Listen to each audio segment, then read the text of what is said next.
उसके बाद एडिशन की अगर बात करें तो एल्कीन जो है वो रेडली अंडरगो एडिशन रिएक्शन, जहाँ पे एटम्स और ग्रुप ऑफ एटम्स जो है add across the double bond, जिसमें हाइड्रोजिनेशन आते हैं, हम ऐड करते हैं हाइड्रोजन को और एल्कीन्स बनाते हैं। हेलोजिनेशन आ जाती है जिसमें हम ऐड करते हैं हेलोजेंस लाइक क्लोरीन और ब्रोमीन को। और हाइड्रेशन आ जाती है जिसमें हम ऐड करते हैं पानी को और एल्कोहल्स बनाते हैं। हाइड्रो हेलोजिनेशन आ जाती है जिसमें हम ऐड करते हैं हेलाइड्स को, जैसे कि हाइड्रोजन क्लोराइड और हाइड्रोजन ब्रोमाइड को। क्लियर हो गया? हाँ जी।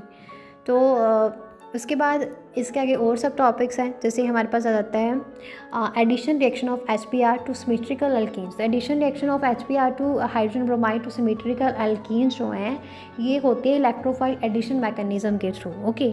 और चौथा आ जाता है हमारे पास addition reaction of hydrogen bromide to unsymmetrical alkenes, जिसको हम मार्कोवनिकोव रूल बोलते हैं। तो इसमें क्या होता है, मार्कोनिकोव जो एक रशियन केमिस्ट है जिन्होंने जर्नलाइजेशन की in 1869 after studying such reactions in detail.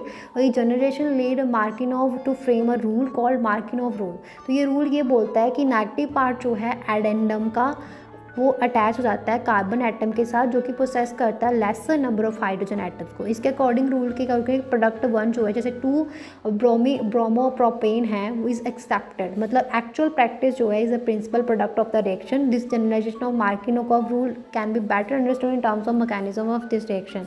तो मैकेनिज्म में क्या होता है कि हाइड्रोजन ब्रोमाइड जो है प्रोवाइड करता है एक इलेक्ट्रोफाइल H पॉजिटिव जो अटैक करता है डबल बॉन्ड के ऊपर टू फॉर्म कार्बोकेशन।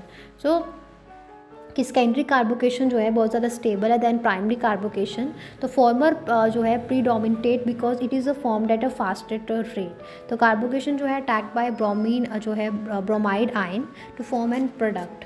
तो ये सब बताया गया है। उसके बाद क्या जाता है हमारे पास 6 एंटी मार्किनोव एडिशन और पेरोक्साइड इफेक्ट और अ खारिश इफेक्ट। तो in the presence of peroxide addition of hydrogen bromide to unsymmetrical alkenes like a propane ये take place contrary to Markovnikov rule.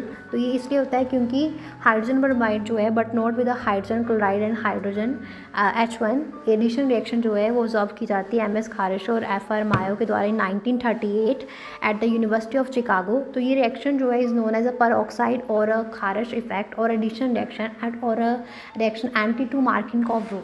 Clear हुआ? हाँ जी।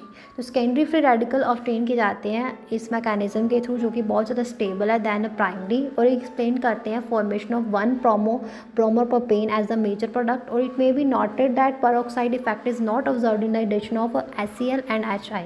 तो ये जो है this may be due to the fact that कि HCl bond जो है वो स्ट्रॉन्गर है दैन HBr बॉन्ड, और ये जो है is not cleaved by free radical, जब whereas the HI bond जो है वीकर है एंड आयोडीन फ्री रेडिकल जो है कंबाइन करते हैं और आयोडीन मॉलिक्यूल्स बनाते हैं instead of adding to the double bond. ये बताया गया। उसके बाद इसमें आ जाती है एडिशन ऑफ सल्फ्यूरिक एसिड। तो जो कोल्ड कंसनट्रेटेड सल्फ्यूरिक एसिड जो है वो ऐड किया जाता है एल्कीन्स में in accordance with Markovnikov rule to form alkyl hydrogen sulphate by the electrophilic addition reaction. Clear है? फिर उसके बाद आता है एडिशन ऑफ वाटर। तो presence of few drops of concentrated sulphuric acid alkene react करता है पानी के साथ और अल्कोहल्स बनाता है in accordance with Markovnikov rule. उसके बाद आ जाती है ऑक्सीडेशन। एल्कीन जो है उन्हें reaction with cold dilute aqueous solution of potassium permanganate जो है प्रोड्यूस विसिनल ग्लाइकोल्स। तो डीकलराइजेशन जो है पोटाशियम परमैंगनेट सॉल्यूशन की यूज़ की जाती है टेस्ट करने के लिए अनसैचुरेशन को। एसिडिक पोटाशियम परमैंगनेट या फिर एसिडिक पोटाशियम डाइक्रोमेट ऑक्सीडाइज जो है एल्कीन टू कीटोन्स एंड और एसिड्स डिपेंड करते हैं नेचर ऑफ एल्कीन्स और एक्सपेरिमेंटल कंडीशन के ऊपर। फिर आ जाती है ओजोनोलाइसिस। तो ओजोनोलाइसिस जो है एल्कीन की इसमें शामिल होती है addition of ozone molecule to alkene form ozonide.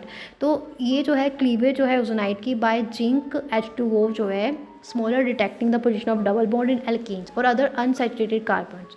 उसके बाद आ जाता है पॉलीमराइजेशन। तो हम जो है पॉलीथीन बैग्स और polythene sheet, you are familiar with polythene bags and polythene sheets. Polythene जो है ऑब्टेन की जाती है by the combination of large number of ethene molecules at a high temperature, तो high pressure and in the presence of catalyst. तो large molecules जो है obtain होते हैं उनको पॉलीमर्स बोलते हैं और इस रिएक्शन को पॉलीमराइजेशन बोलते हैं। तो सिंपल कंपाउंड जो है फ्रॉम विच मॉलिमर्स आर मेड उसको मोनोमर्स बोलते हैं, और दूसरे जो है अल्कीन जो अंडरगो पॉलीमराइजेशन।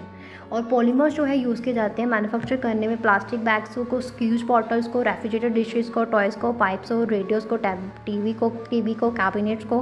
पॉलीप्रोपीन जो है वो यूज़ किया जाता है manufacture of milk crates, plastic buckets and other moulded articles. था ये मटेरियल जो है अभी बहुत ज़्यादा कॉमन है। Excessive use of polythene and polypropylene जो है matter of a great concern for all of us. Clear है? तो यहाँ पे हमारा ये टॉपिक जो है फिनिश होता है।